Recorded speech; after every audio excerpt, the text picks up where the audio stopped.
Reading का बहुत crazy हद तक पैशन है, शौक रहा है बुक रीडिंग का, और मैं बुक्स के लिए बहुत ज़्यादा क्रेजी हूँ। रिसेंटली मैंने एक बुक खत्म की है जिसका नाम है क्लोजर टू लव।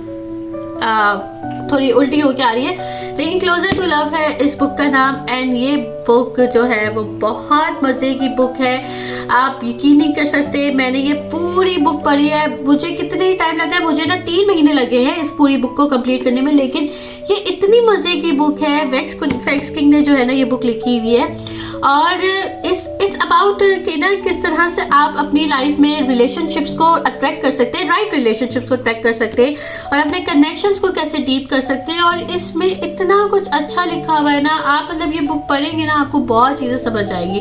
मुझे इतने सारे कंसेप्ट समझ में आए हैं, और मैंने ये सारे कंसेप्ट इस नोटपैड पे लिखे भी हैं।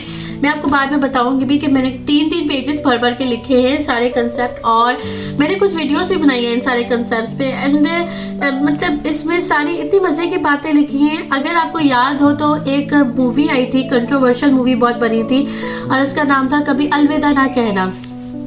उसमें एक्स्ट्रा मैरिटल अफेयर्स को बहुत कंट्रोवर्शियली दिखाया गया था, लेकिन अगर मैं ये बुक पढ़ूं और उसके साथ उस चीज़ को रिलेट करूं तो मुझे अब समझ आती है कि उस मूवी में जो है एक्स्ट्रा मैरिटल अफेयर्स किस तरह से वो इस्टेब्लिश हुए थे, और वो अपने पार्टनर्स के साथ क्यों वो नाखुश थे, और क्यों जो है ना उनको जो ज़रूरत हुई थी कि वो दूसरे पार्टनर की तरफ जाएं। तो ये बुक आपको बेहतर आइडिया दे सकती है। इसमें ये बुक का कहना भी ये है कि ज़रूरी नहीं कि लोग जो हैं आपके साथ परमानेंटली साथ हो। बहुत से लोग हैं जो बहुत अच्छे होते हैं, अच्छे नोट पे आपको छोड़ के चले जाते हैं, तो छोड़ के जाना इज़ कांस्टेंट, लेकिन उस सब में आपने अपने आप को खोना नहीं होता। आपकी अपनी जो है सेल्फ केयर और सेल्फ इम्पोर्टेंस वो बहुत ज़्यादा ज़रूरी होती है। तो आई रियली लव दैट। और हाँ, इस बुक में मुझे जो है ना 2-3 कंसेप्ट जो है वो न्यू मिले भी थे। इमोशनल होर्डिंग का कंसेप्ट मुझे न्यू मिला था, फिर इमोशनल एडिक्शन का कंसेप्ट मुझे इसमें से न्यू मिला था कि आप जब किसी से मिलते हो अट्रैक्शंस होती हैं, हार्मोन्स क्रिएट होते हैं आपके ब्रेन में। एक वो जिस तरह से आप आइसक्रीम खाते हो, जैसे मैंने एग्जांपल दी थी एक शो में कि आप आइसक्रीम खाते हो, आपको आइसक्रीम बहुत अच्छी लगती है, आपका ब्रेन कहता है और आइसक्रीम खाओ, मज़े से और ज़्यादा खाओ, आप इतनी ज़्यादा खाने लग जाते हो कि आपकी हेल्थ इश्यूज़ आने लग जाते हैं। तो इसी तरह से इमोशनल एडिक्शन ये वर्क करती है कि आपको जब कोई पर्सन अच्छा लगता है, आपको उसमें बहुत ज़्यादा अट्रैक्शन क्रिएट होती है, बहुत ज़्यादा आपको जो है ना वो पर्सन बहुत ज़्यादा अट्रैक्टिव लगने लगता है, बहुत प्यार आने लगता है, लेकिन वो इमोशनल एडिक्शन आपके ब्रेन में होती है, और it's nothing related to love, actual love. Okay, तो ये चीज़ जो है ना, और यहाँ पे ये भी चीज़ बताई गई है कि हमारे जो आजकल के डेटिंग कल्चर्स वगैरह हैं उससे रिलेटेड भी ये बुक बताती है। तो प्लीज़ आप ये बुक ज़रूर, अगर जो पढ़ना चाहता है ना, तो closer to love Vex King की बुक है, इसको ज़रूर पढ़ें। मैंने तो ये पायरेटेड एडिशन लिया था क्योंकि आपको पता है पाकिस्तान में नॉर्मली मिल जाता है, तो लेकिन आप ज़रूर इस बुक को पढ़ें। अच्छा, मैं ना इसमें एक और चीज़ भी देख रही थी कि मैंने ना पॉइंट्स लिखे थे जो मुझे इस बुक में जो बहुत अच्छे लगे थे, और मैंने इसके बारे में बताए भी थे।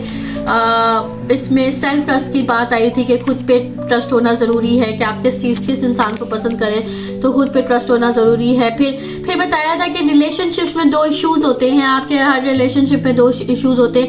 एक तो ये है कि आपको पहले खुद को ट्रस्ट करना जो है सीखना होगा, और दूसरा ये है कि आपको किस तरह से, अगर आपके साथ कोई चीटिंग कर रहा है, आपका ट्रस्ट किसी आपके पार्टनर ने तोड़ा है, तो उसको किस तरह से हैंडल करना है उस ब्रोकन ट्रस्ट को। तो ये चीज़ बहुत इम्पॉर्टेंट है रिलेशनशिप में, और इसको कैटर कर लो तो बहुत ज़्यादा इजी चीज़ रहेगी। फिर लैक ऑफ ट्रस्ट होता है, लोगों को ट्रस्ट नहीं रहता अपने पार्टनर पे, और शक शुबात रहते हैं, डाउट्स वगैरह की प्रॉब्लम्स आती हैं, तो ये चीज़ें भी बहुत प्रॉब्लमेटिक होती है। फिर आपको पता होना चाहिए कि कब आपने वॉक अवे करना है। देखें, इसका आसान सा तरीका ये है कि जब पैटर्न डेवलप होने लग जाए और आप हर चीज़ करने की कोशिश करें, आपने हर चीज़ सही तरीके से करने की कोशिश कर ली, लेकिन पैटर्न नहीं टूट रहा, दैन आपको उस टाइम पे छोड़ने का जो है वो फैसला कर लेना चाहिए, व्हेन टू वॉक अवे। और आपने बहुत सारी मेहनत भी कर ली है। फिर व्हेन टू स्टे है, ये भी आपने ज़रूर देखना है कि कब आपको रुकना चाहिए, ठीक है। और फिर इसके अंदर फियर ऑफ इंटीमेसी बताई गई थी कि हमारे फैंटेसी बॉन्ड्स बने हुए, भाई हमने जो आइडियलाइज बनाई हुई है हमारी फैंटेसी लाइफ में जो बने हुए हैं, हम उसी में ही रहते हैं और फियर ऑफ इंटीमेसी के साथ रहते हैं। और बिजनेस में बताया था कि जो ग्रेट रिलेशनशिप है ना, उसको नर्चरिंग की बहुत ज़्यादा ज़रूरत होती है। ये नहीं होता कि आपका रिलेशनशिप बन गया तो बन गया, भाई रिलेशनशिप मेंटेन करना बहुत ज़्यादा ज़रूरी है। तो ग्रेट रिलेशनशिप्स वही होते हैं जिसमें आप नर्चर करते हो रिलेशनशिप को। और फिर था कि when should I leave and focus on the good in yourself. इसकी मैं वीडियोस अलग से भी आपको ज़रूर बना के बताऊंगी, डिटेल में वीडियोस बताऊंगी और आपको, क्योंकि ये बुक बहुत अच्छी बुक है। मैंने इसके और पार्ट्स नहीं पढ़े, मैंने सिर्फ यही पार्ट पढ़ी थी और तो मुझे बहुत अच्छी लगी थी ये बुक, तो इसलिए एक तरह से ये बुक बहुत अच्छी है। देन ये पॉइंट्स थे मैंने बुक से लिखे हुए थे, इसमें आपको प्रॉपर तरीके से नज़र नहीं आएंगे पॉइंट्स, लेकिन ये बहुत सारे पॉइंट्स हैं और इसमें मुझे समझ नहीं आ रहा कि मैं इन पॉइंट्स को किस तरह से आपको बताऊं। या तो मैं ये कर सकती हूँ कि इन पॉइंट्स का जो है ना एक छोटी सी डिजिटल नोटबुक टाइप बना दूं और वो पॉइंट्स आप लोगों के साथ शेयर कर दूं, या फिर मैं ये भी करूँगी कि इन पॉइंट्स पे कोई वीडियो भी बना सकते हो, मैं शेयर कर सकती हूँ। Thank you. तो ज़रूर आप ये बुक ज़रूर लीजिएगा और वैक्स किंग ने ये बुक बहुत अच्छी लिखी है, आप ज़रूर ये पढ़िएगा। जिसको साइकोलॉजिकल रिलेटेड नॉलेज का जो शौक़ है वो ज़रूर बुक पढ़ सकता है एंड फिर मुझे दुआ दे सकता है। Thank you.